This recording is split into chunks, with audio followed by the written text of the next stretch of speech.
The year is 1280. Imagine the sun-drenched plains and rugged mountains of Anatolia, now modern-day Turkey. This land, a crossroads between east and west, was a patchwork of competing powers. The once mighty Seljuk Sultanate of Rum, rulers of Anatolia for centuries, lay fractured and weak. In their place, numerous smaller principalities known as beyliks emerged, each vying for dominance. These beyliks, ruled by powerful beys, were fiercely independent. They fought amongst themselves for territory and control of vital trade routes. Amidst this chaotic backdrop, a leader would rise from the dusty plains to forge a new destiny for Anatolia. To understand the rise of Osman and his beylik, we must first look back to a pivotal moment in Anatolian history, the Battle of Kozadag in 1243. Here, the Seljuk Sultanate faced a devastating defeat at the hands of a new and terrifying force, the Mongol Empire. The Mongols, led by the brilliant but ruthless Genghis Khan's descendants, were masters of warfare. Their victory at Kozadag shattered the Seljuk Sultanate's power, leaving it vulnerable and ripe for rebellion. The once united sultanate splintered into rival beyliks, each struggling to survive in the shadow of the Mongol threat. The Mongol victory at Kozadag did not bring stability. Instead, it ushered in an era of fragmentation and uncertainty. With the Seljuk Sultanate in ruins, local Turkish leaders or beys seized control of their own territories. These beyliks, or principalities, filled the power vacuum left by the Seljuks. Some beyliks were small, encompassing just a few towns and villages. Others were considerably larger, controlling important trade routes and commanding the loyalty of thousands of warriors. Among these emerging beyliks, one in particular would rise to prominence, the Ottoman beylik, destined to shape the fate of Anatolia and beyond. Around the year 1258, in the town of Sogut, a leader was born. His name was Osman, son of Ertugrul, the bey of a small but ambitious Turkish tribe. Osman's early life was steeped in the turbulent world of the Anatolian frontier. He learned the arts of war and leadership from his father, skills he would need to navigate the treacherous political landscape of the time. Osman inherited his father's ambition and a burning desire to expand his small principality. He would need all his cunning and bravery to succeed in a world of constant warfare and shifting alliances.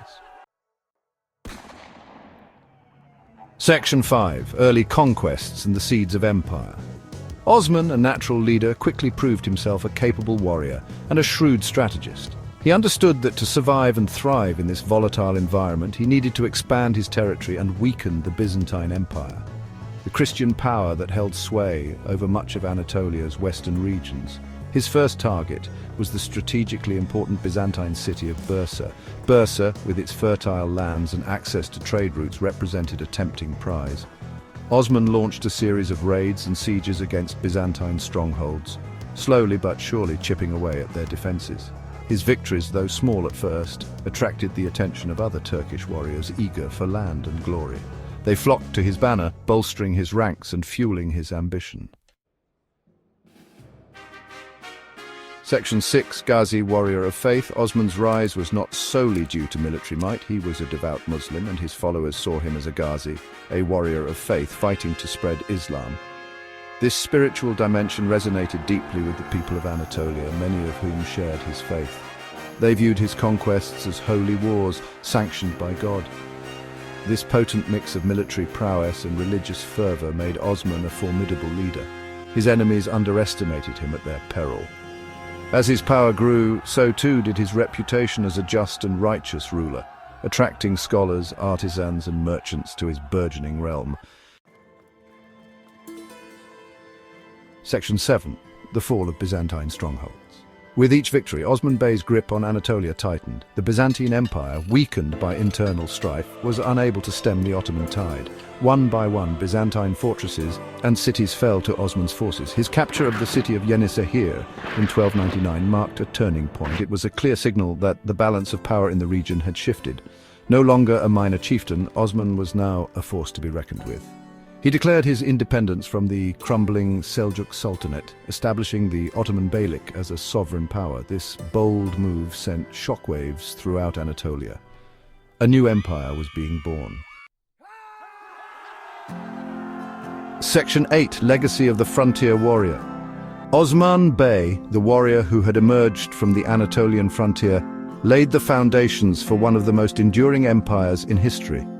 Though he did not live to see the full extent of his achievements, his legacy was secure. He had created more than just a state. He had forged a dynasty.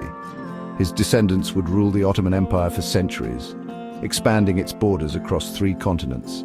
But it was Osman, the frontier warrior, who took the first crucial steps.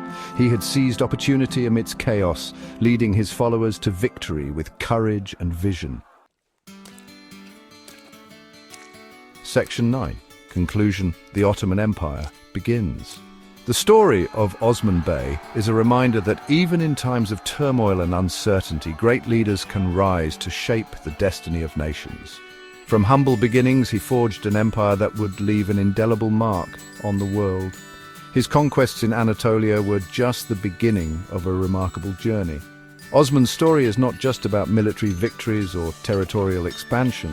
It is about the birth of an idea, a dream of a powerful and unified state that would transcend the divisions of the past. This dream, fueled by ambition, faith, and the unwavering belief in a glorious destiny, would continue to inspire generations of Ottomans to come.